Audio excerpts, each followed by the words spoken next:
front of me is Samsung Galaxy S22 Ultra, and today I would like to show you how you can change and customize theme of your keyboard on this device. Firstly, go into Settings, scroll all the way down and select General Management. Now you need to select Samsung Keyboard Settings and scroll down. Then choose theme and pick one of those. I will go with dark one by tapping on the best one for you.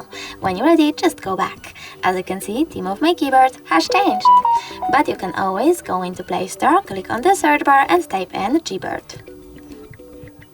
Now download this free app from Google Developer and open it.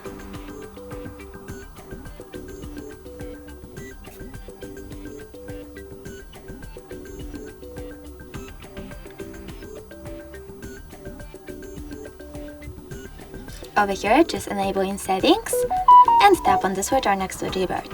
Then select OK in the pop-up, go back, choose Select Input Method, tap on Gboard, and finally click Done.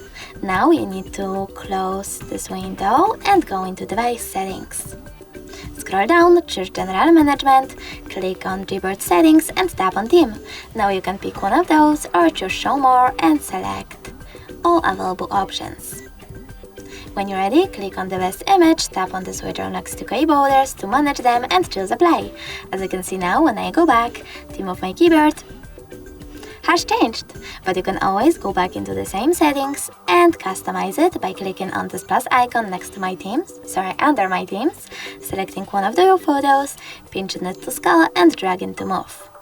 Then tap on Next, adjust brightness by swiping left or right, tap on Done, and finally click on the switcher next to key borders to switch them on or off. Then just Apply, and now when I go back, as you can see, theme of my keyboard was successfully customized with an image. Thanks so much for watching. If you enjoyed this video, leave a like, comment and subscribe. Bye!